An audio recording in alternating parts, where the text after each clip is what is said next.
I'm Ben Ndayambaje, originally from Rwanda in the heart of Africa, and a PhD candidate at University of Nebraska-Lincoln. I am also in the class of 2022 fellows. I conducted my research in Rwanda, where there is high levels of stunting.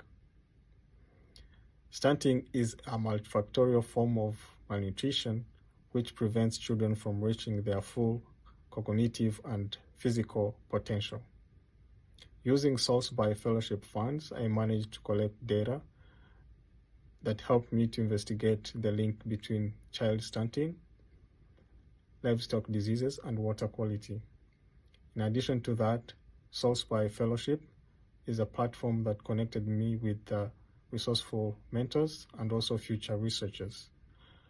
Looking forward to using the skills and knowledge I gained through the fellowship as a future data analyst and One Health researcher. Thank you.